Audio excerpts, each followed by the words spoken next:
रासायनिक खाद व जैविक खाद। द्वितीय विश्व युद्ध के बाद पश्चिमी देशों के हथियार और विषाक्त रसायन बनाने वाले कारखाने बंद होने के कगार पर पहुंच गए थे, जिसके कारण पश्चिमी देशों को काफी आर्थिक नुकसान हो रहा था। इन देशों ने इस आर्थिक संकट से बचने के लिए एक योजना के तहत उन कारखानों में रासायनिक खाद तथा कीटनाशक बनाना शुरू कर दिया। इन रासायनिक खादों व कीटनाशकों के द्वारा कृषि उत्पादन को बढ़ाने की बात कर हरित क्रांति नाम का एक छद्म जाल बुना। भोले भाले किसान अधिक उत्पादन के लालच में फंसकर रासायनिक खाद व कीटनाशकों का प्रयोग करने लगे। बैलों की जगह ट्रैक्टर से जुताई होने लगी। शुरुआत में कम रासायनिक खादों के प्रयोग से अधिक उत्पादन हुआ। धीरे धीरे रासायनिक खादों के प्रयोग के कारण भूमि की उर्वरा शक्ति क्षीण होने लगी, जिसकी वजह से उत्पादन घटने लगा तथा फसलें कमजोर होने लगीं। फसलों के कमजोर होने के कारण उनमें रोग व कीट लगने लगे। रोग व कीटों से फसल की सुरक्षा के लिए और अधिक कीटनाशकों का प्रयोग होने लगा। एक तरफ ज्यादा उत्पादन के लिए अधिक रासायनिक खादों का प्रयोग होने लगा, वहीं दूसरी तरफ फसलों को रोग व कीटों से बचाने के लिए अधिक विषाक्त कीटनाशकों का प्रयोग बढ़ गया, जिसके कारण उत्पादन लागत बढ़ी और किसान को लाभ कम होने लगा, बल्कि छोटे किसान कर्ज में डूबने लगे। धीरे धीरे भूमि की उर्वरा शक्ति क्षीण होने से भूमि बंजर होने लगी। रासायनिक खाद व कीटनाशकों के कारण खाद्यान्न भी विषाक्त हो गए तथा जलवायु भी प्रदूषित हो गई, जिसके कारण मानव पशु पक्षियों के स्वास्थ्य पर प्रतिकूल प्रभाव पड़ा, जिसका परिणाम आपके सामने है। मानव स्वास्थ्य पर रासायनिक खादों के पड़ने वाले प्रभाव को आप ऐसे समझें।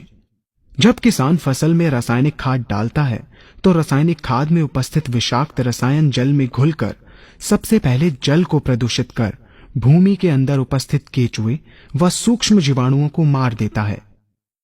ये बात सभी किसान अच्छी तरह से जानते हैं कि केचुए व अन्य सूक्ष्म जीवाणु भूमि की उर्वरा शक्ति को बढ़ाने के लिए अति आवश्यक होते हैं।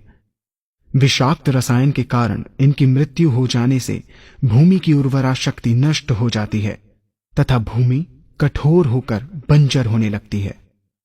रासायनिक खादों के विषाक्त रसायन पानी के माध्यम से अन्य खनिजों के साथ फसल के अंदर पहुंचकर फसलों को विषाक्त बना देते हैं।